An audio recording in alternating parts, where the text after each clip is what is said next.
பிதா சுதன் பரிசுத்த ஆவியாரின் பெயராலே ஆமென். ஸ்தோத்தரிக்கிறோம் ஆண்டவரே, உம்மை நன்றியோடு கூட ஸ்துதிக்கிறோம், ஸ்தோத்தரிக்கிறோம், ஆராதிக்கிறோம் அப்பா.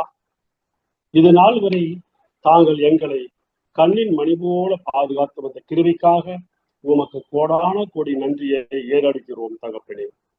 ஒவ்வொரு வாரமும் எங்கள் அனைவரையும் இந்த ஜூம் மீட்டிங் வழியாக இணைத்து உம்மை போற்றவும், புகழவும், துதிக்கவும் நீ செய்த இந்த மாபெரும் கிருபைக்காக உமக்கு கோடான கோடி நன்றி செலுத்துகிறோம். கர்த்தரின் திருப்பெயர் உறுதியான கோட்டையாகும். அவருக்கு அஞ்சு நடப்பவர்கள் அதனுள் சென்று அடைக்கலம் பெறுவார்கள். அபிரகாம் முச்சடியில் கொம்பு மாட்டிக்கொண்டு நின்ற ஒரு ஆட்டுக்கிடாயை பிடித்து தம் மகன் ஈசாக்குக்கு பதிலாக தகன பலி ஆக்கினார்.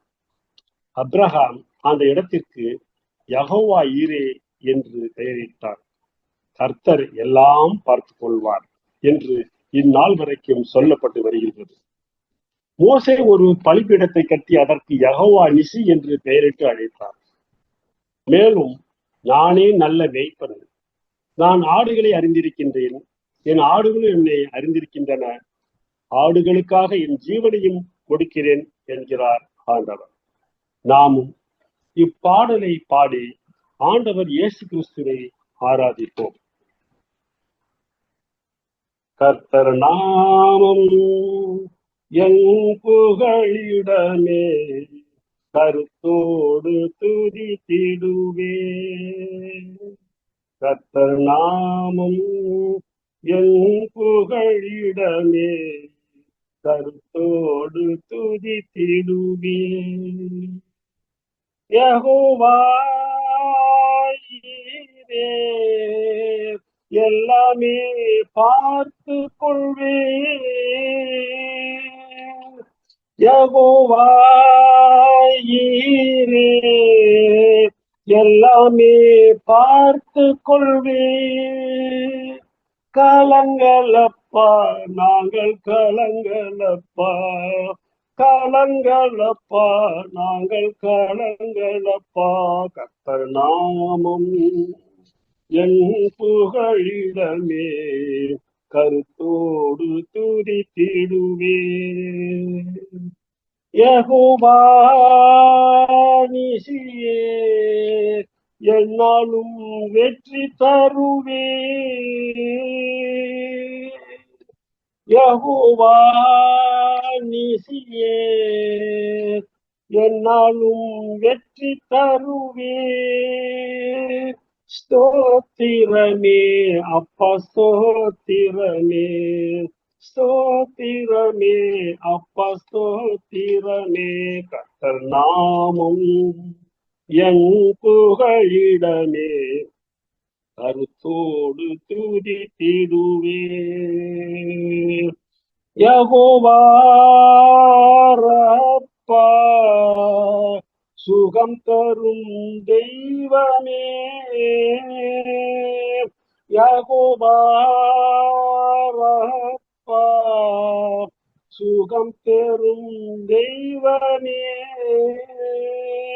கலங்களப்பா நாங்கள் கலங்களப்பா, கலங்களப்பா நாங்கள் கலங்களப்பா. கர்த்தர் நாமம் என் புகழிடமே, கருத்தோடு துதித்திடுவே.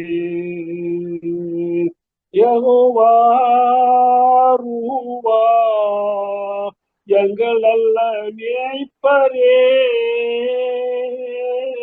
யெகோவா ரூவா, எங்கள் நல்ல மேய்ப்பரே. ஸ்தோத்திரமே அப்பா, ஸ்தோத்திரமே, ஸ்தோத்திரமே அப்பா, ஸ்தோத்திரமே. கர்த்தர் நாமம் என் புகழிடமே, கருத்தோடு துதித்திடுவே. கர்த்தர் நாமம் என் புகழிடமே, கருத்தோடு துதித்திடுவே. கர்த்தருக்குள் எப்போதும் சந்தோஷமாயிருங்கள், சந்தோஷமாயிருங்கள் என்று மறுபடியும் சொல்கிறேன் என்கிறார். நான் கர்ப்பத்தில் உற்பவித்தது முதல் உம்மால் ஆதரிக்கப்பட்டேன். என் தாயின் வயிற்றிலிருந்து என்னை எடுத்தவர் நீரே. உண்மையே நான் எப்போதும் துதிப்பேன். கர்த்தர் நம்மை எந்த சூழ்நிலை வந்தாலும் கிறிஸ்துவனுடைய அன்பினின்று நம்மை பிரிக்காது காத்துக் கொள்வார். கர்த்தருடைய சமூகத்தில் பரிபூர்ண ஆனந்தமும் உம்முடைய வலது பரிசத்தில் நித்திய பேரின்பமும் உண்டு. நாமும் மேலும் ஒரு பாடலை பாடி கர்த்தரை துதிப்போம்.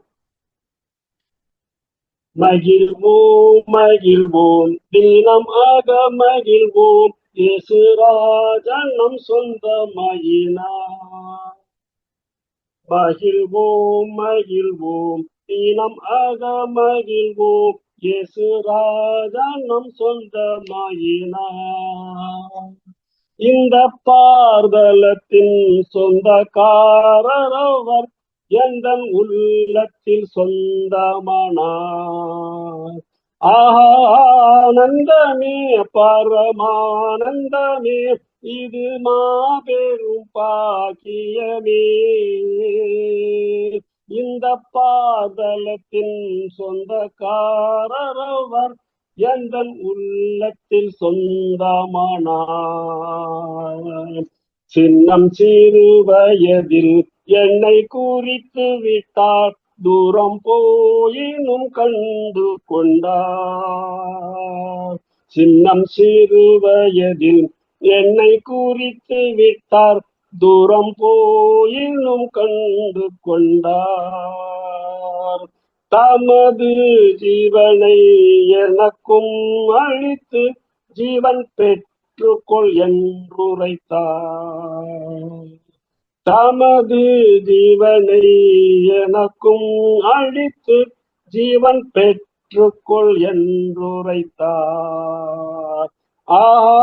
ஆனந்தமே பரமானந்தமே, இது மாபெரும் பாக்கியமே.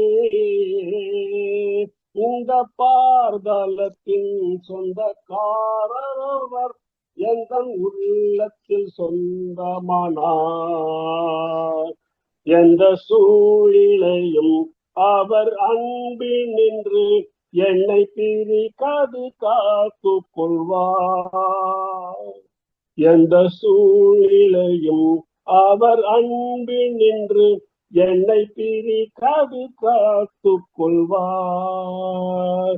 என்னை நம்பி அவர் தொந்த பொறுப்பதனை அவர் வரும் வரை காத்து கொள்வேன்.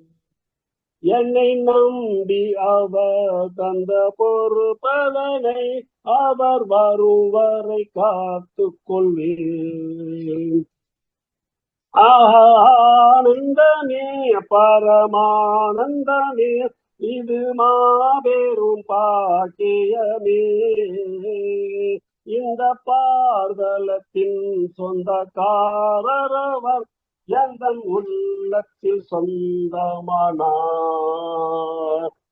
அவர் வரும் நாளிலே என்னை காரம் அசைத்து அன்பாய் கூப்பிட்டு சேர்த்து கொள்வார். அவர் வரும் நாளிலே என்னை காரம் அசைத்து அன்பாய் கூப்பிட்டு சேர்த்து கொள்வார். அவர் சமூகமதில் அங்கே அவருடனே ஆடி பாடியே மகிழ்ந்திடுவேன். அவர் சமூகமதில் அங்கே அவருடனே ஆடி பாடியே மகிழ்ந்திடுவேன்.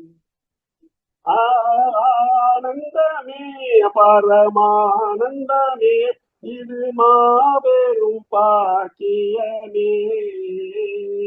இந்த பார்தலத்தின் சொந்தக்காரர் அவர், எந்தன் உள்ளத்தில் சொந்தமானார். மகிழ்வோம் மகிழ்வோம் தினம் ஆக மகிழ்வோம், இயேசு ராஜன் நம் சொந்தமாயினார். இந்த பார்தலத்தின் சொந்தக்காரர் அவர், எந்த உள்ளத்தின் சொந்தமானா. இப்பொழுது இந்த செய்தி வேளையில் ஆண்டவருடைய வார்த்தைகளை தியானிக்கவும், பரிசுத்த ஆவியானவருடைய வல்லமை செய்தி கொடுக்கும் சகோதரியின் மீது இறங்கி வர வேண்டும் என்றும் இயேசு கிறிஸ்துவினுடைய வீடு இணையற்ற அற்புதமான நாமத்தில் ஜெபிக்கின்றோம் எங்கள் ஜீவனுள்ள நல்ல தகப்பனே. ஆமேன், ஆமேன், ஆமேன். ஆமென். Praise the lord. Thank you for leading worship. இந்த நாளிலும் மத்தியில் இருக்கிற சகோதரி சரோஜினி தேவி அவர்கள் கர்த்தருடைய வார்த்தையை நம்மிடத்தில் பகிர்ந்து கொள்வார்கள். Sister, price the Lord. Okay sister, start. Price the Lord. கர்த்தருடைய நாமம் மகிமைப்படுவதாக. இந்த மாலை வேளையில தேவனுடைய வார்த்தையை அளிப்பதில் மிகுந்த மகிழ்ச்சி. தேவன் நம்மோடு கூட இடைப்படுவாராக. பரிசுத்த ஆவியானவர் நம்மோடு கூட பேசுவாராக. தேவனுடைய கருத்துல இந்த செய்தி வேலையை நான் ஒப்பு கொடுக்கிறேன். கர்த்தருடைய நாமம் மாத்திரம் மகிமைப்படட்டும். இந்த நாள்ல நம்ம பார்க்க போற செய்தி பாத்தீங்கன்னாக்கா, அன்பு என்ற தலைப்புல தேவனுடைய அன்பை குறித்து நாம் தியானிக்க போகிறோம். இப்போது கூட அங்கிள் அழகா வர்ஷிப் நடத்தும் போது பாடின அந்த பாடல், அதே வரிகளை கொண்டுதான் தேவன் என்னோடு கூட இந்த காலை வேளையில இந்த நாள்ல என்னோடு கூட இடைப்பட்டார். ரோமர் 8ஆம் அதிகாரம் ஒரு விசை நாம் பார்ப்போம். ரோமர் 8:36 முதல்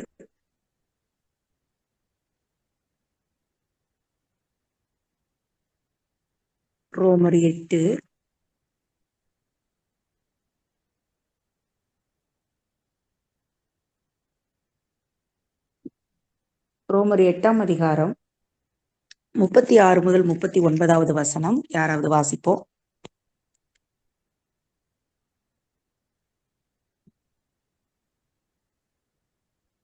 நானே வாசிக்கிறேன். கிறிஸ்துவின் அன்பை விட்டு நம்மை பிரிப்பவன் யார்? உபத்திரவமோ, வியாகுலமோ, துன்பமோ, பசியோ, நிர்வாணமோ, நாசமோசமோ, பட்டயமோ, இவை எல்லாவற்றிலேயும் நாம் நம்மில் அன்பு கூறுகிறவராலே முற்றும் ஜெயம் கொள்கிறவர்களாய் இருக்கிறோமே. மரணமானாலும், ஜீவனானாலும், தேவ தூதர்களானாலும், அதிகாரங்களானாலும், வல்லமைகளானாலும், நிகழ்காரியங்களானாலும், வரும் காரியங்களானாலும், உயர்வானாலும் தாழ்வானாலும், வேறெந்த சிருஷ்டியானாலும் நம்முடைய கர்த்தராகிய இயேசு கிறிஸ்துவின் உள்ள தேவனுடைய அன்பை விட்டு நம்மை பிரிக்க மாட்டாதென்று நிச்சயித்திருக்கிறேன். கர்த்தருடைய நாமம் மகிமைப்படட்டும். இந்த வசனம் இந்த காலை வேளையில இன்னைக்கு காலையில நான் படிச்சுட்டு இருக்கும்போது இந்த வார்த்தை எனக்கு முன்பதாக வந்தது. இன்றைக்கு தேவனுடைய அன்பை குறித்து நாம் பேசுவோம் என்று சொல்லி அப்பொழுது மனசுக்குள்ள நினைச்சிட்டு அதை நான் எடுக்க ஆரம்பித்தேன். சோ தேவனுடைய அன்பு எவ்வளவு பெருசு பாருங்க. எந்த சூழ்நிலையும் இது என்னை விட்டு பிரிக்காது என்று சொல்லி பவுல் இங்க சொல்றாரு. சோ இந்த தேவ அன்பு எனக்கு என்ன ஒரு பயம் வந்தது அப்படின்னா, கொஞ்ச நாளா எனக்கு ஒரு பயம் மனசுக்குள்ள, எங்க நான் தேவனுடைய அன்புல நான் நிலைத்தில்லாமல் இருக்கிறேனோ, அல்லது தேவ அன்புல நான் குறைவுள்ளவளா இருக்கிறேனோ, அல்லது தேவ அன்பு கொஞ்சம் கொஞ்சமா இந்த உலகம் நம்முடைய இருதயத்தை மாற்றி விடுமோ. ஒரு அன்பான ஒருத்தவங்களுக்கு கிடைக்கக்கூடிய பரிசு என்ன என்பது நம்ம நல்லா அறிந்த ஒரு காரியம். அப்போ அது தொடர்ந்து நம்மளுடைய வாழ்க்கையில அது நடக்கும்போது இங்க நம்மளுடைய குணம் மாறி போய்விடுமோ, நான் அன்பற்றவளாய் போய்விடுவேனோ என்ற ஒரு பயம் எனக்குள்ள வந்தது. எனக்கு ரொம்ப தேவைப்படக்கூடிய ஒரு காரியம் இப்போ தேவனுடைய அன்பு என்பதே என்னுடைய உள்ளத்தின் ஆழத்துல நான் உணர்ந்திருக்கிறேன். தேவனுடைய அன்பு என்னை நெருக்கி ஏவ வேண்டும். அவருடைய அன்பை விட்டு எதுவும் என்னை பிரிக்க முடியாது. தேவனுடைய அன்பை பெற்றுக்கொண்ட யாராலும் அவருடைய அன்பை விட்டு விலகுவதற்கு முடியாத ஒரு காரியம், நடக்காத ஒரு காரியம், கூடாத ஒரு காரியம். தேவனுடைய அன்பு நம்மை ஒரு நாளும் நம்மை கைவிடவும் விடாது, நம்மை விட்டு விலகவும் செல்லாது. அதே நேரத்துல இந்த தேவனுடைய அன்புல நாம் உறுதியாய் தரித்திருப்பது என்பது ஒன்றும் சாதாரணமான ஒரு விஷயம் கிடையாது. இதை குறித்து நம்ம தியானிக்க வேண்டியது ஒரு காலத்தின் கட்டாயம், அவசியம். ஒரு தேவனுடைய மனுஷன் தேவ அன்பில எப்படி தரித்திருக்க வேண்டும் என்பது முக்கியமான ஒரு காரியமாக இருக்கிறது. பிரதர், அந்த ஃபர்ஸ்ட் ஸ்லைடு கொடுங்க பிரதர். இந்த வசனங்கள் தான். ஸ்லைட்ஸ் இன்னும் ஃபுல்லா காப்பி ஆகல சிஸ்டர். ஓ சரி, ஓகே, நோ ப்ராப்ளம். சோ நம்ம இந்த நேரத்துல மத்தேயு 5ஆம் அதிகாரத்தை நம்ம வாசிப்போம். மத்தேயு 5ஆம் அதிகாரம்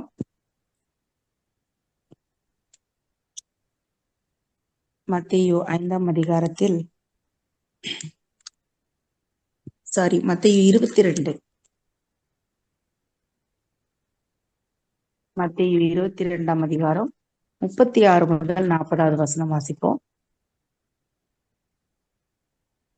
போதகரே, நியாயப்பிரமாணத்திலே எந்த கற்பனை பிரதானமானது என்று கேட்டான். இயேசு அவனை நோக்கி, உன் தேவனாகிய கர்த்தரிடத்தில் உன் முழு இருதயத்தோடும் உன் முழு ஆத்துமாவோடும் உன் முழு மனதோடும் அன்பு கூறுவாயாக. இது முதலாம் பிரதான கற்பனை. இதற்கு ஒப்பாயிருக்கிற இரண்டாம் கற்பனை என்னவென்றால், உன்னிடத்தில் நீ அன்பு கூறுவது போல பிறனிடத்திலும் அன்பு கூறுவாயாக என்பதே. இவ்விரண்டு கற்பனைகளிலும் நியாயப்பிரமாணம் முழுமையும் தீர்க்க தரிசனங்களும் அடங்கி இருக்கிறது என்றார். ஆமென். பாருங்க, இங்க ஒரு நியாயசாஸ்திரி போய் கேக்குறார், நான் என்ன செய்யணும் அப்படின்ற மாதிரி. அப்போ தேவன் எல்லா கற்பனைகளையும் நான் கடைப்பிடிக்கிறேன், நான் இன்னும் என்ன செய்யணும் அப்படின்னு சொல்லி கேட்கும்போது இயேசு சொல்றாரு, இயேசு அவனை நோக்கி, உன் தேவனாகிய கர்த்தரிடத்தில் உன் முழு இருதயத்தோடும் உன் முழு ஆத்துமாவோடும் உன் முழு மனதோடும் அன்பு கூறுவாயாக. இதுதான் பிரதானமான காரியமாக இருக்கிறது. நியாயப்பிரமாணத்துல எந்த கற்பனை பிரதானமானதுன்னு கேட்கிறார். எது ரொம்ப முக்கியம், நான் எதை கடைப்பிடிக்கணும், எது ரொம்ப முக்கியமானதுன்னு கேட்கும்போது இதை இயேசு கிறிஸ்து சொல்றதை நம்ம பார்க்கிறோம். உன் தேவனாகிய கர்த்தரிடத்தில் முழு இருதயத்தோடும். அப்போ எத்தனையோ பேரால தேவனை கடைப்பிடிக்க முடியும், தேவனை ஆராதிக்க முடியும், தேவனிடத்துல அன்பு செலுத்த முடியும்.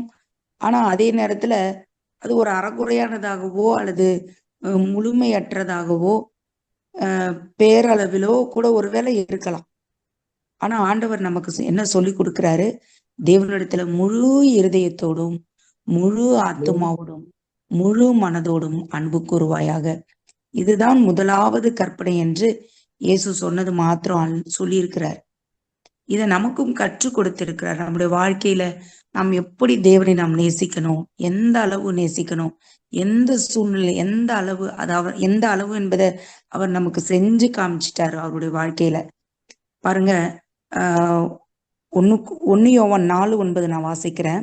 தம்முடைய ஒரே பேரான குமாரனாலே பிழைக்கும்படிக்கு தேவன் அவரை இவ்வுலகத்திலே அனுப்பினதினால் தேவன் நம்மேல் வைத்த அன்பு வெளிப்பட்டது. தேவனை நம்மளை சிலுவையிலேயே அவர் ஒப்பு கொடுத்து, பிதாவானவர் தன்னுடைய ஒரே பேரான குமாரனை நமக்காக அவர் அனுப்பி வைத்து, அன்புனா என்ன என்பதை இந்த உலகத்துக்கு வெளிப்படுத்தி, அன்பு எந்த அளவு ஆழமானது, அது எவ்வளவு வலிமையானது அப்படிங்கிறத இயேசு கிறிஸ்து சிலுவையில தன்னுடைய உயிரையே முற்றிலுமாய் ஊற்றி கொடுத்து அவர் நமக்கு அன்புனா என்னன்னு சொல்லி கொடுத்திருக்கிறார். அப்போ நம்மள என்ன கேக்குறாரு பாருங்க, இதுல கூட ஒரு வசனம், நாம் அவருடைய கற்பனைகளின்படி நடப்பதே அன்பு. அவருடைய இப்போ நம்ம சிலுவையில போய் மறிக்கணும்ன்றது இல்ல நம்ம போய் உயிரை கொடுக்கணுங்கிறது இல்ல. அவருடைய வார்த்தையின்படி நம்ம ஒவ்வொரு காரியங்களையும் நாம் செய்யும் போது அதுவே அன்பாக கருதப்படுகிறது, அதுவே அன்பாக இருக்கிறது. இந்த முழு ஆத்மாவோடு முழு மனதோடு தேவனிடத்துல அன்பு கூறுகிறேன்னு சொல்றது ஒரு விதத்துல அது கரெக்ட், உண்மையா நம்மிடத்துல இருந்தா அது அடுத்த விதத்திலும் அது வெளிப்படும், இந்த உலகத்துல அது வெளிப்படும். எப்படின்னா, அதுக்கு அடுத்த கற்பனை, இதற்கு ஒப்பாயிருக்கிற இரண்டாம் கற்பனை, உன்னிடத்தில் நீ அன்பு கூறுவது போல பிறனிடத்திலும் அன்பு கூறுவாயாக என்பதே. அப்போ எனக்கு எதெல்லாம் இருந்தா கரெக்டா இருக்கும், நல்லா இருக்கும், சரியா இருக்கும்லாம் படுதோ, இதையெல்லாம் நான் மற்றவர்களுக்கும் கொடுக்கும் போது அது எனக்கு போதுமானதா, அதுதான் உண்மையான அன்பா இருக்குது. ஒருவேளை நான் தேவனிடத்துல ஆழமா நான் அன்பு கூறுவது உண்மையாய் அன்பு கூறுவது உண்மையா இருந்தால், முழு மனதோடு கூட நான் அவரை தேடுகிறது உண்மையா இருந்தால், நம்ம என்ன செய்வோம்? இந்த அன்பு தேவனிடத்துல மாத்திரம் அல்ல, அது ஆலயத்துக்கு போகிற காரியத்திலேயோ, வேதம் வாசிப்பதிலோ, அல்லது நம்மளுடைய ஆராதனையிலோ கொடுப்பதிலோ மாத்திரம் அந்த அன்பு வெளிப்படாது. பிற மக்களிடத்துல நாம் காட்டக்கூடிய அன்புல அந்த அன்பு வெளிப்படும்.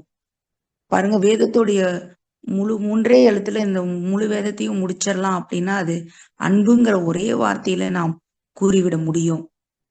அப்போ உலகத்திலேயே எவ்வளவு பெரிய ஆயுதங்கள் இருக்கு, ஆனா அன்பு போல ஒரு பெரிய ஆயுதம் எதுவுமே கிடையாது. அதனாலதான் தேவனுக்கே அந்த அன்புங்கிற ஒரே ஆயுதத்தை கொண்டுதான் மனிதனை அவரால திருத்த முடியும், மனிதனை தன் பக்கம் ஈர்க்க முடியும், மனிதனை மாற்ற முடியும்.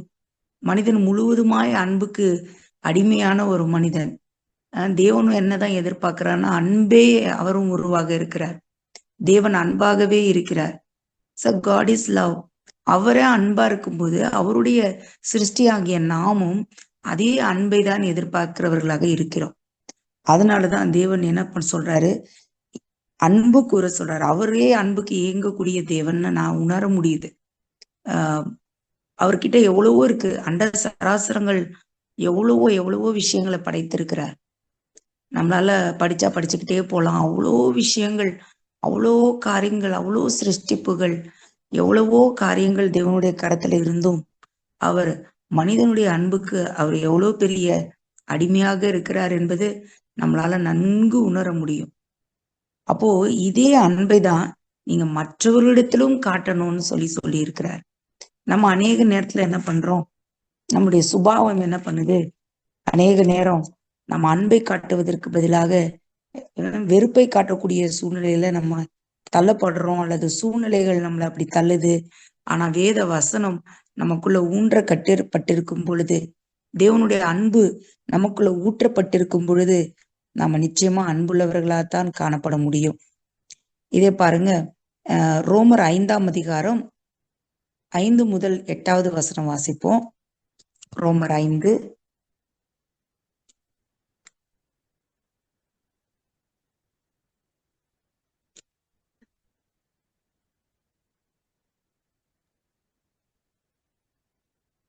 ரோமர் 5ஆம் அதிகாரம் 5 முதல் 8. மேலும் நமக்கு அருளப்பட்ட பரிசுத்த ஆவியினாலே தேவ அன்பு நம்முடைய இருதயங்களில் ஊற்றப்பட்டிருக்கிறபடியால் அந்த நம்பிக்கை நம்மை வெட்கப்படுத்தாது. அன்றியும் நாம் பலனற்றவர்களாய் இருக்கும் போதே குறித்த காலத்தில் கிறிஸ்து அக்கிரமக்காரருக்காக மரித்தார். நீதிமானுக்காக ஒருவன் மரிக்கிறது அரிது, நல்லவனுக்காக ஒருவேளை ஒருவன் மரிக்க துணிவான்.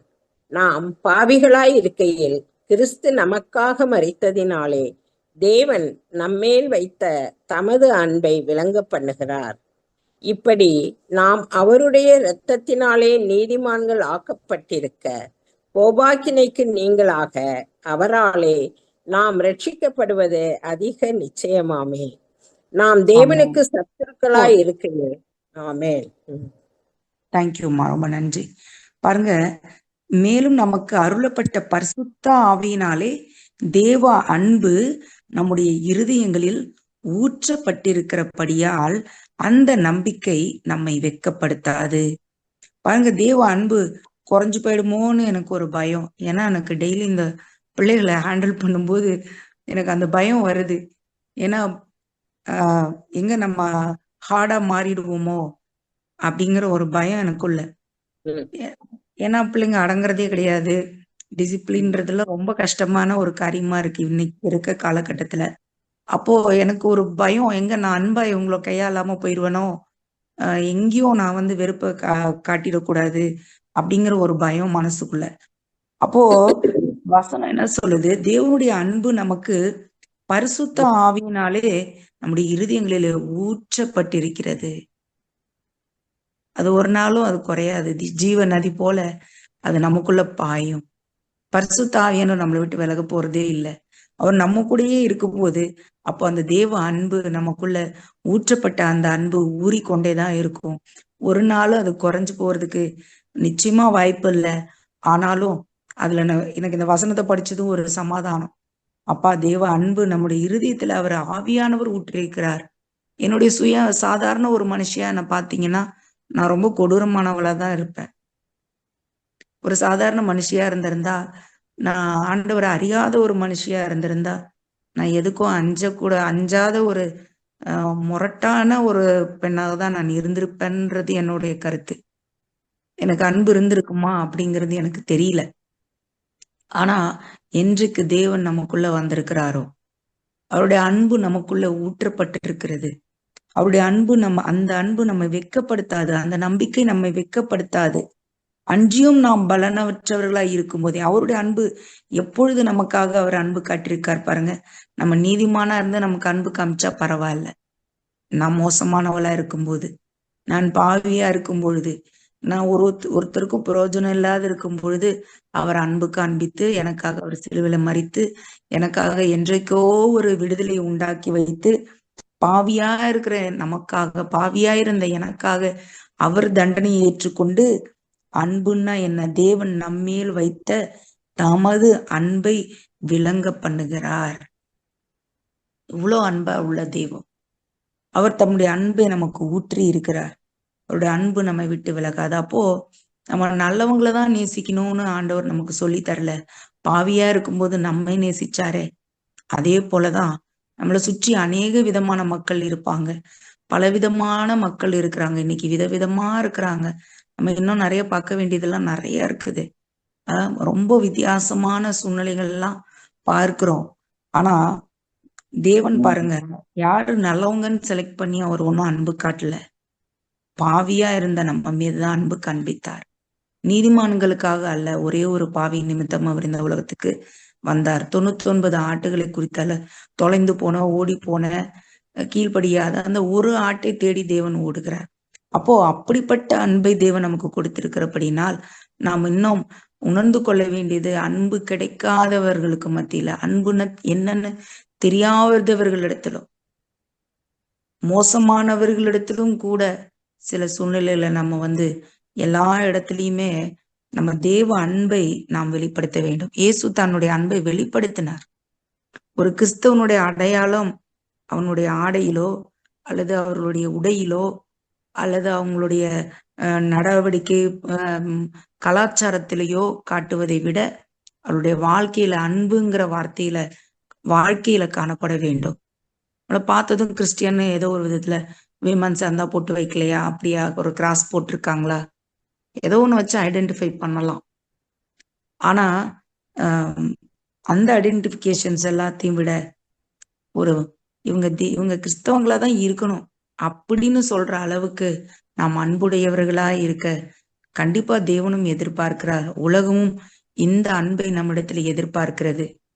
இன்று கிறிஸ்தவ உலகமும் மாறி போய் விட்டு கொண்டிருக்கிறது. அன்போ கடைசி காலத்துல தனிந்து போகும் என்று சொல்லி நம்ம பார்க்கிறோம். அன்பு எல்லா இடத்துலயும் காட்ட முடியுமா இன்னைக்கு அப்படின்னா முடியாது. அப்படிப்பட்ட ஒரு கொடூரமான ஒரு காலகட்டங்கள்ல நம்ம வாழ்ந்து கொண்டிருக்கிறோம். ஆனாலும் இதே கொடூரமான காலகட்டத்துலதான், இதே போன்ற ஒரு மோசமான கட்டத்துலதான், உலகம் தாறுமாறா போயிட்டு இருந்த காலகட்டத்துலதான் இயேசு கிறிஸ்து வந்தாரு.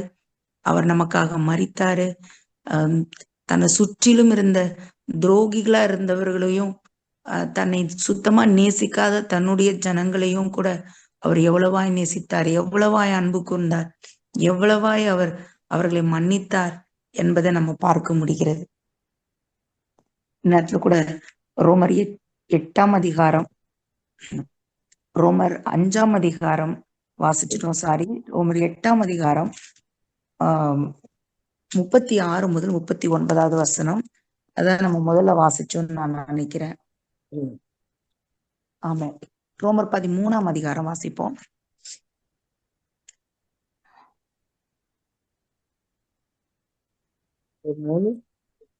பதிமூணாம் அதிகாரத்துல 8 முதல் வாசிப்போம். 8 முதல் 14 வரை.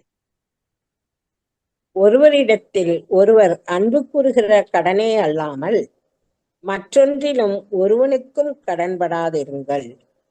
பிறனிடத்தில் அன்பு கூறுகிறவன் நியாய பிரமாணத்தை நிறைவேற்றுகிறான். எப்படி என்றால், விபச்சாரம் செய்யாதிருப்பாயாக, கொலை செய்யாதிருப்பாயாக, களவு செய்யாதிருப்பாயாக, பொய்சாட்சி சொல்லாதிருப்பாயாக,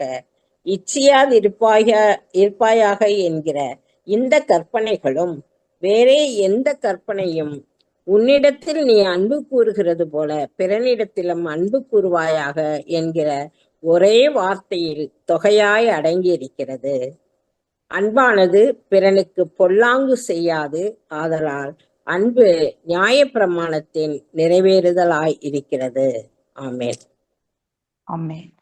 பாருங்க, நம்ம கடன் பட்டு இருக்கவே கூடாதுன்னு ஆண்டவர் சொல்லியிருக்கிறாரு. கடனை வாங்கக்கூடாதுன்னு கூட சொல்லியிருக்கிறாரு.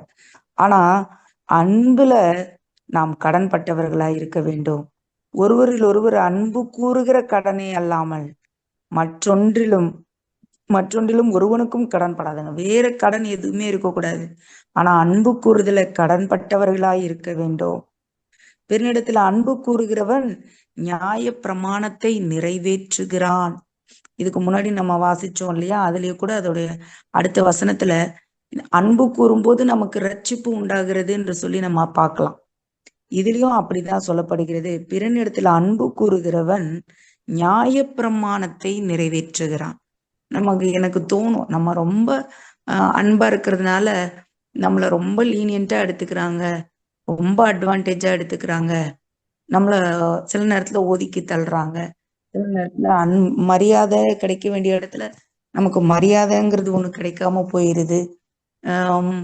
எப்படி சொல்றது, நிறைய ரொம்ப அன்பா இருக்கிறதுனாலயே நான் நிறைய என்னையோடைய ஏதோ நான் இழக்கிறேனோங்கிற ஒரு பயம் எனக்கு நிறைய முறை வந்திருக்கு. ஆனா அப்படி நம்ம சந்தேகப்பட வேண்டிய அவசியம் இல்லை. பிறனிடத்தில் அன்பு கூறுகிறவன் நியாய பிரமாணத்தை நிறைவேற்றுகிறான். நியாய பிரமாணத்தை உள்ள போய் பாருங்க, என்னென்னமோ இருக்கு, நிறைய சொல்லப்பட்டிருக்கு. அதுல முதல்ல 10 கட்டளையில நம்ம பார்க்கிறோம். விபச்சாரம் செய்யாத, கொலை செய்யாத, களவு செய்யாத, பொய்யை சாட்சி சொல்லாதிருப்பாயாக, இச்சையாதிருப்பாயாக, இப்படி எத்தனையோ கற்பனைகள் இருக்கு. அவ்வளோத்தையும் ஒரே வார்த்தையில சுருக்கமா முடிக்க முடியும்னா, அன்பு இருக்கிறவன் யாருமே எந்த ஒரு தீங்கும் செய்ய போறதே கிடையாது. தேவ அன்பு நம்முடைய இருதயத்துல ஊற்றப்பட்டிருக்கும் பொழுது மற்றவர்களுக்கு எந்த ஒரு விதத்திலும் என்னால அவங்களுக்கு கஷ்டம் வரக்கூடாது, என்னால ஒருத்தவங்க காயப்படக்கூடாது, என்னால இன்னைக்கு ஒருத்தவங்க போய் தேவனே அப்படின்னு ஆண்டவர்கிட்ட போய் அழுகக்கூடாது, என்னால ஒருத்தவங்க கிறிஸ்தவத்தையே வெறுத்துடக்கூடாது. ஏன்னா நான் ஒரு இந்து குடும்பத்துல இருந்து வந்ததுனால எனக்கு அது நல்லா தெரியும். நான் அடிக்கடி யாராவது என் கிளாஸ்ல கிறிஸ்டியன்ஸ் இருப்பாங்க, அவங்க ஏதாவது தப்பு பண்ணும்போது நான் என்னன்னு சொல்லி திட்டுவேன் தெரியுமா? இவங்களாம் எதுக்கு பைபிள் எடுத்துட்டு சர்ச்சுக்கு போறாங்க அப்படின்னு சொல்லி நான் கேட்பேன். அடிக்கடி அந்த வார்த்தையை நான் பயன்படுத்தியிருக்கேன். நான் ஹிந்துவா இருக்கும்போது இவங்க எதுக்கு பைபிள் எடுத்துட்டு போறாங்க, இவங்க எதுக்கு பைபிள்னு ஒண்ணு கையில எடுக்கிறாங்க? ஆனா அந்த பைபிள்ல என்ன இருக்குன்னு எனக்கு தெரியாது, நான் படிச்சதே இல்லை. ஆனா நான் கேட்பேன், அது மனசுல தோணும், இவங்க கிட்ட எந்த ஒரு அன்புமே இல்லையே, எந்த ஒரு நீதியுமே இல்லையே, இவங்க ஏன் பைபிள் எடுத்துட்டு போகணும் அப்படின்னு நான் ஒரு இந்துவா இருக்கும்போது நான் எத்தனை பேரை கேட்டிருப்பேன். இன்னைக்கு என்ன பார்த்து யாரும் அந்த ஒரு கேள்வியை கேட்டுறக்கூடாது. இன்னைக்கு ஒரு கிறிஸ்தவனை பார்த்து மற்றவர்கள் யாரும் அப்படி ஒரு வார்த்தையை சொல்லிடக்கூடாது. ஒரு முறை ஒரு சகோதரன், அவர் கூட யூஎஸ்ல தான் இருக்கிறாங்க, ஒரு நல்ல பொசிஷன்ல இருக்காங்க, இப்போ ஒரு சொந்தமா ஒரு எம்என்சி கம்பெனி வச்சிருக்காங்க. அந்த அண்ணன் ஒரு முறை சொன்னாங்க, என்னோட வெர்ஷன் நம்ம பிரைஸ்ல நான் வேற மாதிரி இருப்பேன், ஆனா என்னோட ஒர்க்கிங் பிளேஸ்ல நான் வேற மாதிரி இருப்பேன்னு சொன்னாங்க. எனக்கு ரொம்ப ஆச்சரியமா இருந்தது. அது எப்படி 2 இடத்துல வேற வேற மாதிரி இருக்க முடியும்?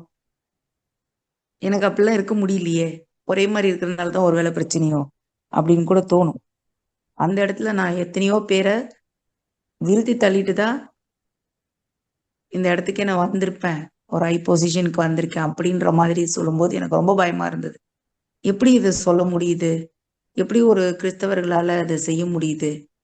அது ஒரு உதாரணத்துக்கு சொல்றேன், யாரையோ நான் குற்றச்சாட்டணுன்றதுக்காக சொல்ல வரல. அப்போ ஒரு கிறிஸ்தவன்கிறவங்க இயேசு உபதேசம் பண்ணும்போது ஒரு மாதிரியும், அவர் வாழ்ந்த இடத்துல ஒரு மாதிரியுமா இருந்து காமிச்சாரு. எல்லா இடத்துலயும் ஒரே மாதிரியா தான் தேவன் இருந்தார். ஒர்க்கிங் பிளேஸ்ல ஒரு மாதிரியும், சர்ச்ல ஒரு மாதிரியுமா இருந்தாரு. அப்படியா நம்ம இருக்க அழைக்கப்பட்டிருக்கிறோம்? இல்ல.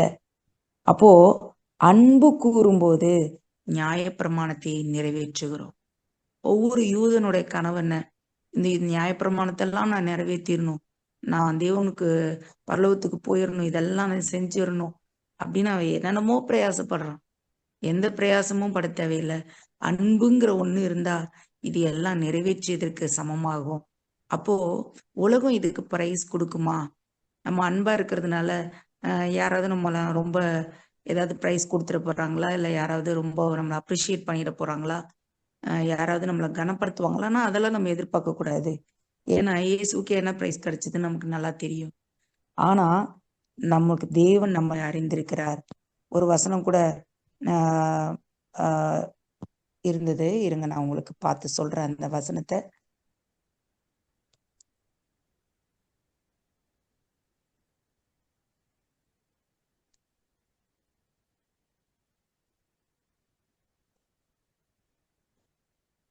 அன்பு கூறுகிறவன் பிறனிடத்துல அன்பு கூறுகிறவன் நியாய பிரமாணத்தை நிறைவேற்றுகிறான். இதே வசனத்தை தான் நான் சொல்றேன் திரும்பவும், சாரி.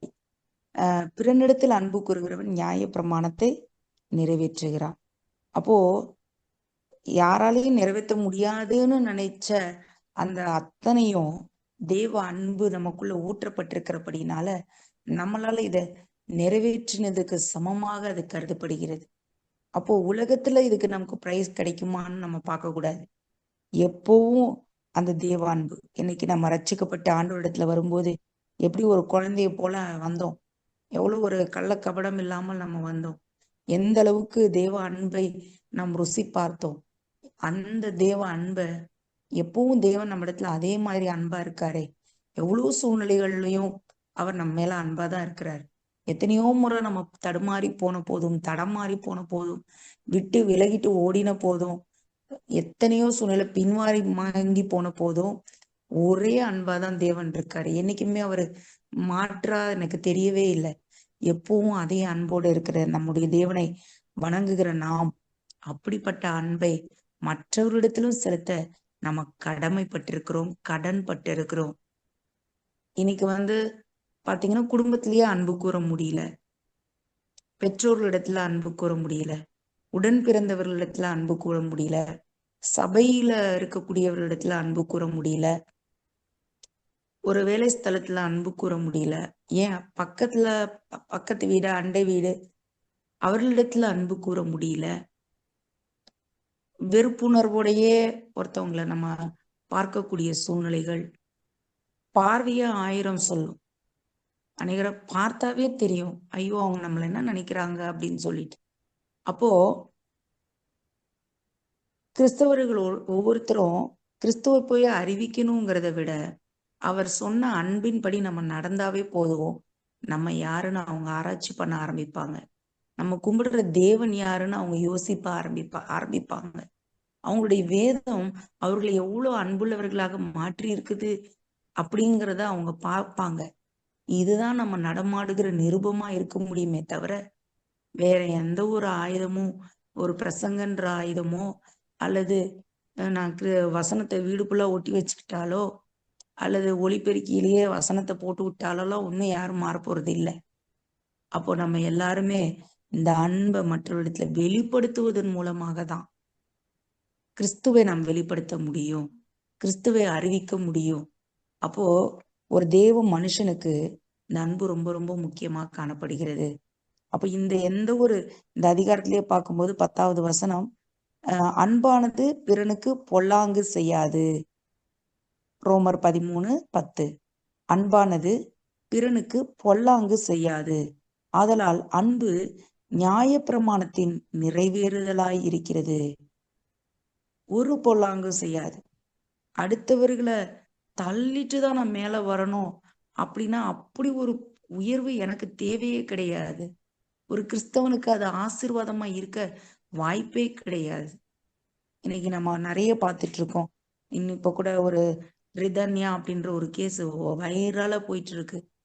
ஒரு பெண் மரணித்திருக்கிறாங்க, சூசைட் அட்டெம்ப்ட் பண்ணிருக்காங்க. அவங்களுக்கு அன்புங்கிற ஒரு வார்த்தை அவங்க வாழ்க்கையில இருந்திருந்தா அவங்க இன்னைக்கு மறிச்சிருப்பாங்களா? ஒரு கல்யாணம் ஆகி 3 மாசம் கூட முடியல, அன்புங்கிற ஒண்ணு அந்த கல்யாணம் பண்ணிட்டு போன இடத்துல கிடைச்சிருந்தா அவங்க சாக வேண்டிய நிலைமையே வந்திருக்காது. சூசைடுன்ற இடத்துக்கு ஏன் தள்ளப்பட்டிருக்காங்க? அந்த அன்பு கிடைக்காதனால. அப்போ எவ்வளவு பணம் இருந்தும், பொருள் இருந்தும், என்னென்னமோ இருந்தும் அந்த ஒரு பெண் அந்த வீட்டுல அவ எதை எதிர்பார்த்திருக்கா? அன்புதான் எதிர்பார்த்து வந்திருக்கிறா. அப்போ இது நம்முடைய குடும்பங்களுக்கும் ஒரு உதாரணம். ஒரு மனைவி எதை எதிர்பார்த்து நம்மளோட இருக்காங்க? அன்பை எதிர்பார்த்து இருக்காங்க. கணவர் எதை எதிர்பார்க்கிறாங்க? அன்பையும் கீழ்ப்படுதலையும் எதிர்பார்க்கிறாங்க. பிள்ளைகள் பெற்றோரிடத்துல எதிர்பார்க்கிறாங்க? அன்பையும் அக்கறையையும் எதிர்பார்க்கிறாங்க. அப்போ ஒவ்வொரு இடத்திலும் அன்புதான் முதல்ல வந்து நிக்குது. ஒவ்வொரு உறவுகளுக்கு மத்தியிலையும் எதையோ கொடுக்கறது வந்து அன்பாயிடாது. ஏதோ ஒண்ணு காசு பணம் கொடுத்துலாம் செட்டில் பண்ண முடியாது. Beyond that. ஜீசஸ் அதுதான் செஞ்சாரு. உயிரையே கொடுத்துட்டாரு. கொடுக்கறதுக்கு இதுக்கு மேல ஒண்ணுமே இல்லை. சோ அவ்வளோ ஒரு தேவ அன்பு. இன்னைக்கு உலகத்துல அன்பு இல்லாதது எவ்வளோ பிரச்சனைகளை கொண்டு வருது. நேற்று ஒரு நியூஸ் பாக்குற, ஒரு அரசு பள்ளியில படிக்கக்கூடிய பிள்ளைங்க, படிக்கிற ஸ்டூடெண்ட்ஸ் சக மாணவனை அடிச்சு கொன்னு புதர்ல தூக்கி போட்டிருக்காங்க. டெய்லியும் இப்படிப்பட்ட நியூஸஸ் நிறைய வருது. 1-2 தான் வைரல் ஆகுது. அப்போ இந்த சின்ன பிள்ளையிலேயே, இந்த ஒரு 16-17 வயசுல இவ்வளவு கொடூரமானவர்களாக மனிதர்களும் இந்த பிள்ளைங்க மாறி இருப்பாங்கன்னா, எப்படிப்பட்ட சமுதாயத்துல நம்ம வாழ்ந்து கொண்டிருக்கிறோம்? அன்புன்னா என்னன்னு தெரியாத ஒரு சமுதாயம். அன்புன்னா என்ன அப்படின்னு ஒண்ணுமே தெரியாத ஒரு சமுதாயத்துல நாம் வாழ்ந்துட்டு இருக்கோம். அப்ப இந்த அன்பை வெளிப்படுத்தக்கூடிய ஒரு முக்கியமான இடத்துல நம்ம இருக்கிறோம். இந்த அன்பை கிறிஸ்தவ குடும்பங்கள்ல முதல்ல காணப்படணும். இன்னைக்கு டிவோர்சஸ் அதிகமா கிறிஸ்தவ குடும்பங்கள்ல நடக்குது. அப்போ அங்க என்ன இல்லை? அன்பு இல்லை. நாம் வேதத்தை எடுத்துக்கொண்டு செல்கிறோம், வேதத்தை படிக்கிறோம், ஆராதனை செய்யறோம், என்னென்னமோ பண்றோம். ஆனா பிராக்டிக்கல் லைஃப்ல அதை நம்ம காட்ட மாட்டேங்கிறோம்.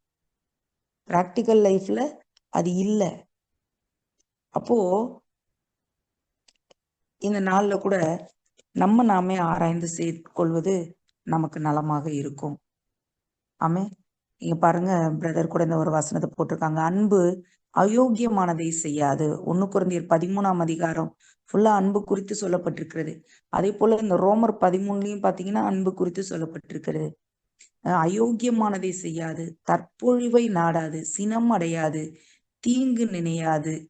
இப்படிப்பட்ட வார்த்தையை நம்ம படிக்கிறோம்.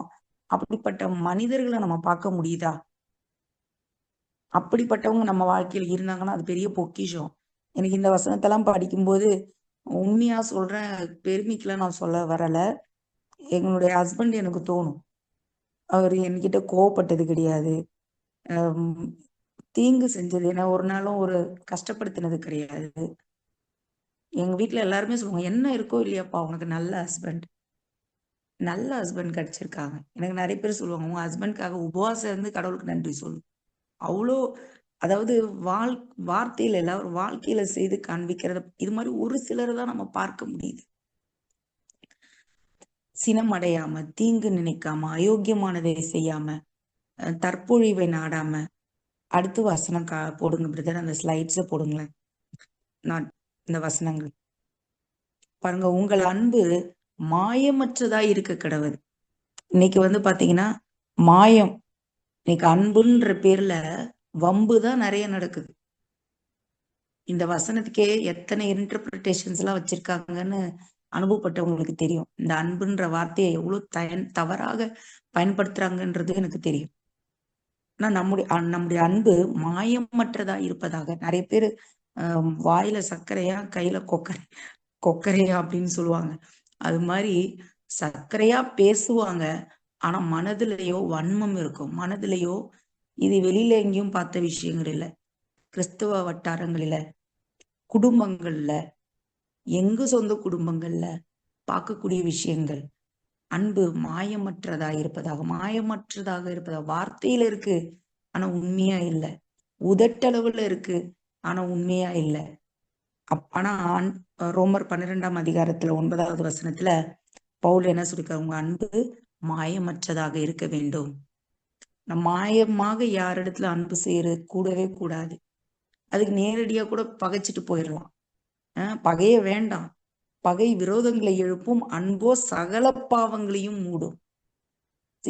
இருக்கிற மாதிரி வெளிப்படுத்திட்டா கூட தப்பு இல்லை. ஆனா முகமூடியே போட்டுட்டு வெளிப்படுத்தக்கூடாது. உள்ளுக்குள்ள ஒண்ணு வச்சுட்டு வெளியில ஒண்ணு காட்டவே கூடாது. பகை விரோதங்களை எழுப்பும், அன்போ சகல பாவங்களையும் மூடும். நீதிமொழிகள் 10:12. அன்போ சகல பாவங்களையும் மூடும். பகை என்ன செய்யும்? ஒருத்தர் மேல பகை வந்துருச்சு அப்படின்னா அது நமக்கே நம்ம வந்து நம்மளை நாமே அழிச்சுக்கிறதுக்கு சமம். இன்னைக்கு கேன்சர் வியாதி வந்து அதிகமா உலகத்துல இருக்கு. காரணம் என்ன தெரியுங்களா? சொல்றாங்க அதோட பேசிக் காரணம் கசப்பு. கசப்புன்ற உணர்வு இருக்கும்போது கேன்சர் பரவுறதுக்கு வாய்ப்பு இருக்கு. நாட் ஓன்லி தட், மற்ற ரீசன்ஸ் நிறைய இருக்கலாம். ஏன்னா இன்ன வரைக்கும் யாராலையுமே கேன்சர் எதனால உருவாச்சு, இந்த கேன்சர் ஏன் வந்துச்சு, நீங்க இதெல்லாம் சாப்பிட்டதுனால இல்ல இதெல்லாம் பண்ணதுனால இப்படித்தான் வந்துச்சுன்னு ஒருத்தராலையும் சொல்ல முடியாது. நம்மளால கண்டிப்பா சொல்லவே முடியாது. ஆனா அதுல ஒரு முக்கியமான காரணம் கசப்பு உணர்வுகள், அன்பற்ற நிலைகள், வைராகியம், கோபம், இதெல்லாம் தான் நோய்களை உருவாக்குது. அது மட்டும் அந்த நோய் மட்டும் இல்ல, பல நோய்களை நமக்குள்ள உருவாக்கக்கூடியதா இருக்கிறது. அப்போ அன்பு திரளான பாவங்களை மூடும். அன்பு என்ன செய்யும்? ஒருத்தவங்களை மன்னிச்சு விடும். அன்பு என்ன செய்யும்? ஒரு பிரச்சனையை அப்படியே க்ளோஸ் பண்ணும். அன்பு என்ன செய்யும்? அப்படியே அதோட நிறுத்திடும். கண்டினியூவா பண்ணி திருப்பி திருப்பியும் பிரச்சனைய பெருசாக்கிட்டுலாம் போகவே போகாது. எங்கேயே ஸ்டாப் ஆகும். அப்போ அன்பு திரளான பாவங்களை மூடும். எப்படி தேவன் அன்பா இருக்கிறதுனாலதான் நம்மளை மன்னிச்சுக்கிட்டே இருக்காரு. இப்போ நம்மள அவர் மன்னிக்கணும்னு நம்ம எவ்வளவு எதிர்பார்க்கிறோம். ஆனா நம்ம யாரையும் மன்னிக்கவே மாட்டேங்கிறோமே. மன்னிக்க முடியாத ஒருத்தவங்க இருக்காங்க அப்படின்னா அவங்க இன்னும் தேவனை சரியா உணரல, வசனத்தை சரியா படிக்கல, தேவ அன்போட ஆழத்தை அறியல. நான் நிறைய பேரை பார்த்திருக்கேன், மன்னிக்கவே மாட்டாங்க. ஏன் சொந்த குடும்பத்திலயும் மன்னிக்க மாட்டாங்க. ரொம்ப அழிச்சாட்டியம். மன்னிக்கிற குணமே இருக்காது, மறக்கிற குணமே இருக்காது, கடந்து போகிற குணமே இருக்காது. அப்போ அன்பு எனக்கு இராவிட்டால் நான் ஒன்றுமே இல்லைன்னு 1 கொரிந்தியர் 13:2 பவுல் சொல்றார். அவர் உலகத்தையே ஆதாயப்படுத்தி இருக்கலாம், உலகத்துல எத்தனை நாட்டுக்கோ போய் ஊழியம் செஞ்சிருக்கலாம், எத்தனை சபையை வேணா கட்டியிருக்கலாம். இதெல்லாம் இன்னும் பரலோகத்துக்கு கூட்டு போகுமோ போகாதோ, அன்பு அவரை பரலோகத்துக்கு கூட்டிட்டு போகும். தேவ அன்பு தான் நான் கிறிஸ்தவன், நான் தேவனுடைய பிள்ளைன்னு என்பதை காட்டும். பாருங்க, அன்பு தன்னை புகழாது, இருமாப்பாய் இராது. அப்போ இருமாப்பு இது நமக்கு தேவையே இல்லாத ஒரு காரியம். அநேகர் இன்னைக்கு ஒரு பிரைஸ் லாட் சொன்னா கூட ஐயோ இந்த பிரைஸ் லாட் பின்னாடி எத்தனை பிரச்சனை இருக்குது அப்படின்னு யோசிக்கிற அளவுக்கு இருக்கு. மாயமான அன்பு தான் அதிகமா இருக்கு. உதட்டளவான அன்புகள் தான் நம்ம பார்க்க முடியுது. என்னடா இது குறையாவே சொல்லிட்டு இருக்கேன் அப்படின்னு சொல்ல நினைக்காதீங்க. இன்னைக்கு பிராக்டிகலா நடக்கக்கூடிய சூழ்நிலைகள். கிறிஸ்துவ குடும்பங்கள்ல அன்பு இல்லை, பிள்ளைகள் மீது பெற்றோர்களுக்கு அன்பு இல்லை, பெற்றோர்கள் மீது பிள்ளைகளுக்கு அன்பு இல்லை. எல்லாம் சுயநல அன்பாக இருக்குது. சுயத்தை முக்கியப்படுத்தி மனிதர்கள் வாழ்றாங்க. அது உலகம். நம்மளும் சுயத்தை முக்கியத்துவம் படுத்துறோம். அப்படி சுயத்தை மாத்திரம் முக்கியத்துவம் படுத்திட்டு இருந்தோம்னா நம்மளும் உலகத்துல ஒருத்தருங்கிறத தெரிஞ்சுக்கணும். பாருங்க, அறிவு இருமாப்பை உண்டாக்கும், அன்பு பக்தி விருத்தியை உண்டாக்கும். 1 கொரிந்தியர் 8:1. அறிவு எவ்வளோ அதிகமாகுதோ அது என்ன ஆகும்? அறிவு தேவைதான். ஆனா அறிவை விட அன்பு ரொம்ப முக்கியமா காணப்படுது. அறிவு இருமாப்பை உண்டாக்கும். எனக்கு எல்லாம் தெரியும் அப்படிங்கிற எண்ணத்துக்கு கொண்டு போயிடும். என்னை போல யாரு அப்படிங்கிற இடத்துக்கு எடுத்துட்டு போயிடும். எனக்கு ரொம்ப அறிவு இருக்கு, நான் பெரிய புத்திசாலி, நான் பெரிய படிப்பாளி, நான் ஒரு பெரிய அந்தஸ்துல இருக்கேன் அப்படிங்கிற காரியம் நம்மளை சிதைச்சிரும். ஆனா தேவனுடைய அன்போ நமக்கு பக்தி விருத்தியை கொடுக்கும். உங்கள் காரியங்கள் எல்லாம் அன்போட செய்யப்பட கடவுது. இந்த ஒரு விஷயத்த வசனத்தை எடுக்கும்போது எங்க அப்பா ரட்சிக்கப்பட்டதுக்கு காரணம் ஆண்டவருடைய கிருபை மட்டும்தான். அதுல ஒரு சின்னோண்டு கருவி மாதிரிதான் என்ன தேவன் பயன்படுத்தினாரு. அதுக்கு முன்னாடி எங்க அப்பாவுக்கு என்ன ஹெல்ப் பண்ணாலும் நான் மனசார பண்ணவே மாட்டேன், சந்தோஷமா பண்ண மாட்டேன். எனக்கு கோபமா வரும், ஏன் நம்ம அப்பா இப்படி கொடுமைப்படுத்துறாங்க நம்மள அப்படின்னு கூட தோணும்.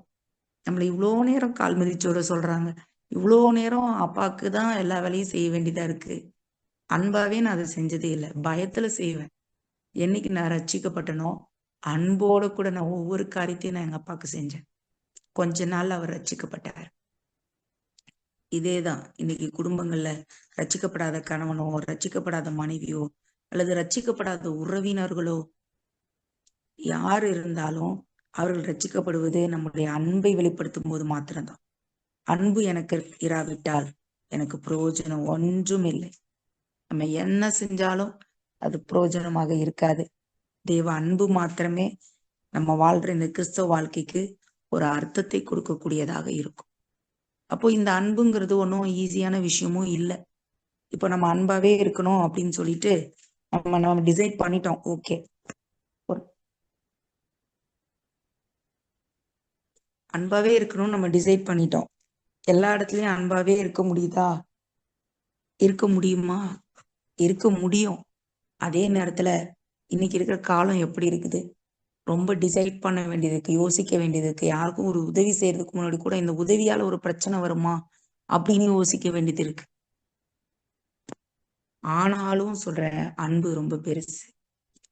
சில நேரத்துல இந்த அன்புனால நம்ம ஏமாந்து கூட போயிருப்போம், பரவாயில்ல. ஆனா நம்மளுடைய நல்ல குணத்தை நாம் யாருக்காகவும் இழக்கக்கூடாது. இந்த உலகத்துக்காக நாம் இழக்கக்கூடாது. இந்த அன்பு ஒரு நாள் வெல்லும். இந்த அன்பு அநேகரை ரட்சிப்புக்குள்ள நடத்தும். இந்த அன்போட நம்ம செஞ்ச காரியங்கள் யாரோ ஒருத்தர் நம் மூலமா எங்கேயோ ஒருத்தர் ஆண்டவர்கிட்ட வருவதற்கு அது ஒரு வழிவகுக்கும். இந்த அன்பு தான் நமக்கு ரட்சிப்பை பூரணப்படுத்தும். அன்னைக்கு கூட சகோதரன் எடுத்தாங்க இந்த வசனம், அன்பிலே நாம் பூரணப்பட வேண்டும்.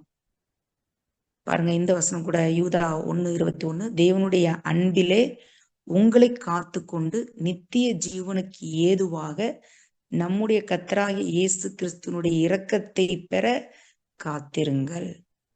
அன்புங்கிற இந்த ஆயுதத்தை நம்முடைய வாழ்க்கையில எப்போதும் வச்சுட்டு இருக்கும்போது இந்த அன்போடு கூட நம்முடைய நித்திய ஜீவனை பெறுவதற்கு நாம காத்திருக்க வேண்டும்.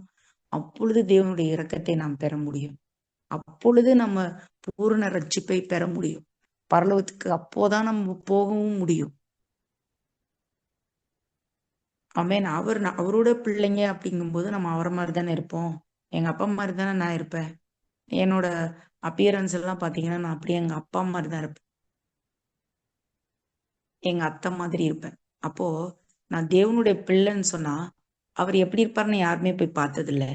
ஆனா அவர் சொன்னதெல்லாம் செய்யும் போதுதான் நான் தேவனுடைய பிள்ளையா இருக்க முடியும். பாருங்க, இங்க 1 யோவான் 4:16, அன்பில் நிலைத்திருக்கிறவன் தேவனில் நிலைத்திருக்கிறான், தேவனும் அவனில் நிலைத்திருக்கிறார். எனக்குள்ள தேவன் இருக்காருன்னு எப்போ நான் தைரியமா சொல்ல முடியும்? அவருடைய அன்புல நாம் நிலைத்திருக்கும் போது. அவருடைய அன்புல நான் நிலைத்திருந்தா தேவன் என்னோட இருக்கிறார். ஒரு சிலரை மட்டும்தான் அவங்கள பார்த்தா இயேசுப்பாவை பார்த்தது போல இருக்கும். இவ்வளோ ஆண்டுகள், ஒரு கிட்டத்தட்ட 20 வருஷம் கிட்ட, 18-19 வருஷம் ஆயிடுச்சு நான் ஆண்டவருக்குள்ள வந்து. அன்புடையவர்களை பார்க்கும்போது இயேசுப்பாவை பார்த்த மாதிரி இயேசுப்பா இப்படிதான் இருப்பாரா அப்படின்னு நான் நினைப்பேன். அது போல அந்த அன்பு நம்முடைய அடையாளமாக, அந்த அன்பு நம்மளுடைய அட்ரஸாக இருக்கணும். இந்த வசனம் கூட பாருங்க, அன்பு அநியாயத்தில் சந்தோஷப்படாமல் சத்தியத்தில் சந்தோஷப்படும். என்னைக்கும் அன்பு அநியாயம் செய்யாது. என்னைக்கும் அன்புள்ளவங்க யாருக்கும் பின்னாடியில வந்து முதுகுல இருந்து குத்துற வேலையை செய்யவே மாட்டாங்க. அன்புள்ளவங்க தன்னை குத்துனவங்களையும் நேசிப்பாங்க. என்னைக்கு தீங்கு செஞ்சவங்களை என்னால நேசிக்க முடியுதோ அன்னைக்குதான் நான் உண்மையான தேவனுடைய பிள்ளையா இருக்கிறேன். எனக்கு தீங்கு செய்யறோம். எனக்கு இன்னொன்னு அந்த வசனம் வரும் இல்லைங்களா, அது ரொம்ப முக்கியமா சொல்லணும்னு நினைச்சேன். இயேசு சொல்லியிருப்பாரு, உங்களுடைய சத்துருக்களை சிநேகியுங்கள், உங்களை பகைக்கிறவர்களுக்காக ஜெபம் பண்ணுங்க. இப்படி ஒரு வசனம் எந்த ஒரு எங்கேயாவது பார்க்க முடியுமா? மத்தேயு 5:6 நான் உங்களுக்கு சொல்றேன். உனக்கு அடுத்தவனை சிநேகித்து உன் சத்துருவை பகை போடுங்க பிரதர். அந்த கண்ணுக்கு கண் பல்லுக்கு பல்லுன்னு சொல்லாம கண்ணுக்கு கண் பல்லுக்கு பல் என்று உரைக்கப்பட்டதை கேள்விப்பட்டிருக்கிறீர்கள். நான் உங்களுக்கு சொல்லுகிறேன், தீமையோட எதிர்த்து நிற்க வேண்டாம். ஒருவன் உன்னை வலது கன்னத்தில் அறைந்தால் அவனுக்கு மறு கன்னத்தையும் திருப்பிக் கொடு. உன்னோடு வழக்காடி உன் வஸ்திரத்தை எடுத்துக்கொள்ள வேண்டும் என்றிருக்கிறவனுக்கு உன் அங்கியையும் விட்டுவிடு. ஒருவன் உன்னை 1 மைல் தூரம் வர பலவந்தம் பண்ணினால் அவனோட 2 மைல் தூரம் போ. உன்னிடத்தில் கேட்கிறவனுக்கு கொடு, உன்னிடத்திலே கடன் வாங்க விரும்புகிறவனுக்கு முகம் கோணாதே. உனக்கு அடுத்தவனை சிநேகித்து உன் சத்ருவை பகைப்பாயாக என்று சொல்லப்பட்டதை கேள்விப்பட்டிருக்கிறீர்கள். நான் உங்களுக்கு சொல்லுகிறேன், உங்கள் சத்துருக்களை சிநேகியுங்கள், உங்களை சபிக்கிறவர்களை ஆசீர்வதியுங்கள், உங்களை பகைக்கிறவர்களுக்கு நன்மை செய்யுங்கள், உங்களை நிந்திக்கிறவர்களுக்காகவும் உங்களை துன்பப்படுத்துகிறவர்களுக்காகவும் ஜெபம் பண்ணுங்கள். இப்படி செய்வதனால் நீங்கள் பரலோகத்தில் இருக்கிற உங்கள் பிதாவுக்கு புத்திரராயிருப்பீர்கள். அவர் தீயோர் மேலும் நல்லோர் மேலும் தமது சூரியனை உதிக்க பண்ணி நீதியுள்ளவர்கள் மேலும் அநீதியுள்ளவர்கள் மேலும் மழையை பெய்ய பண்ணுகிறார். ஆமென். பாருங்க, இப்படி ஒரு வசனத்தை யாராலையும் சொல்ல முடியாது. எந்த இதிகாசத்தை போய் தேடி பார்த்திருந்தாலும் நமக்கு கிடைக்காது. உன்னுடைய சத்துருக்களை சிநேகியுங்கள். யாரு சொல்லுவா? இப்படி யாரால சொல்ல முடியும்? இயேசுவால மட்டும்தாங்க சொல்ல முடியும். உங்களை சபிக்கிறவர்களை ஆசீர்வதியுங்கள், உங்களை பகைக்கிறவர்களுக்கு நன்மை செய்யுங்கள். இந்த அனுபவம் நமக்கு தேவை. அன்றாடம் நம்முடைய வாழ்க்கையில பகைக்கிறவங்க இருந்துகிட்டே தான் இருப்பாங்க. ஆனா நான் என்னை யாராவது பகைச்சாங்கன்னா நான் முடிவு பண்ணிடுவேன், அவங்க திரும்பி தலங்கீழ நம்ம கிட்ட வர்ற வரைக்கும் நான் விட மாட்டேன். ஜெபம் பண்ணுவேன். எத்தனையோ பகையாளிகள், எத்தனையோ சூழ்நிலைகள், எத்தனையோ எதிர்ப்பாளர்கள் இன்னைக்கும் என்னுடைய சிறந்த நண்பர்களாக இருந்திருக்காங்க. எனக்கு ஒரு க்ளோஸ் ஃப்ரெண்ட் இருக்கா. அவ என்னை கூப்பிடுறதே எனிமின்னு தான் கூப்பிடுவா. இப்பவும் அப்படிதான் கூப்பிட்டுப்போம். எனிமி இங்க வாடி அப்படின்னு கூப்பிடுவா. ஏன் அப்படி சொல்ற வரேன் அப்படின்னா, எதிர்க்கிறவர்களையும் சின்ன வயசுல இருந்தா அந்த ஒரு பழக்கம் ஒரு வேலை என்கிட்ட இருந்துதான்னு தெரியல. ஆனா ஆண்டோடைய அன்பு இன்னும் அதிகமா என்னை நெருக்கி ஏவுகிறபடினால அநேக சூழ்நிலையில எதிர்க்கிறவர்களையும் நம்மளை பகைத்தவர்களையும் நம்ம நல்லா இருக்க கூடாதுன்னு நினைச்சு நமக்கு துரோகம் பண்ணவங்களையும் கூட அன்பா அவர்களுக்காக ஜெபம் பண்ண அவர்களை நேசித்து ஜெபம் பண்ணணும். சும்மா ஜெபம் பண்ணதுனால ஒண்ணுமே நடக்காது.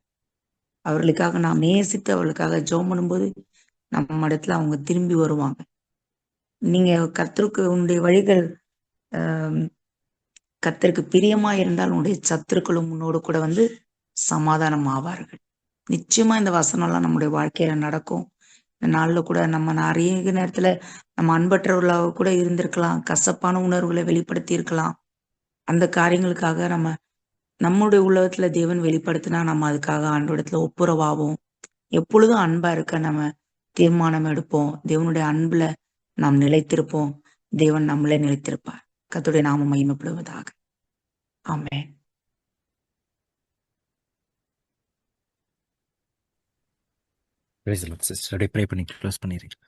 ஸ்தோத்தரிக்கிறோம் அப்பா, உண்மை நன்றியோடு கூட துதிக்கிறோம். இந்த நாளிலும் கூட தேவனே உம்முடைய அன்பை குறித்து நாங்க இந்த நேரத்துல தியானித்தோம். அப்பா, தேவ அன்பு அப்பா எங்களுக்குள்ள எப்பொழுதும் ஊற்றப்பட்டிருக்கட்டும் அப்பா. அப்பா, நாங்க இந்த உலகத்தோட ஒத்து போய் விடாமல், இந்த உலகத்தின் மக்களை போல நாங்கள் காணப்படாமல் அப்பா ஆண்டவரே, நீங்க எங்களுக்கு சொல்லிக் கொடுத்த அன்பையும் நீங்க எங்களுக்கு வெளிப்படுத்தி காண்பித்த அன்பையும் ஒவ்வொரு நாளும் எங்களுடைய வாழ்க்கையில, எங்களுடைய குடும்பத்திலும், எங்களுடைய அப்பா கணவனிடத்திலும், மனைவி இடத்திலும், பிள்ளைகளிடத்திலும், பெற்றோரிடத்திலும், உறவினர்களிடத்திலும், அப்பா எங்களுடைய நண்பர்களிடத்திலும், சக மனிதர்களிடத்திலும் நாங்கள் அன்பு உள்ளவர்களாய் நடந்து கொள்ள உடைய அன்பை வெளிப்படுத்த எங்களுக்கு உதவி செய்யுங்க சுவாமி. உம்மை எப்பொழுதும் நேசிக்க, உம்மை விட்டு எந்த சூழ்நிலையும், இந்த உலகத்துல எத்தனை சூழ்நிலைகள் வந்தாலும் எதுவும் அப்பா உம்முடைய அன்பை விட்டு எங்களை பிரிக்காமல் எங்களை காத்துக் கொள்வீராக. தேவனுடைய நாமம் மாத்திரம் மகிமைப்படட்டும். இயேசு கிறிஸ்துவின் இன்ப நாமத்துல ஜெபிக்கிறோம் ஜீவனுள்ள எங்கள் நல்ல பரமபிதாவே. ஆமென். ஆமென். ஆமென். என் ஆத்துமாவே கர்த்தரை ஸ்தோத்திரி, என் முழு உள்ளமே அவருடைய பரிசுத்த நாமத்தை ஸ்தோத்திரி. என் ஆத்துமாவே கர்த்தரை ஸ்தோத்திரி, கர்த்தர் செய்த சகல நன்மைகளும் மறவாதே. Amen. Thank you all for joining today. God bless you.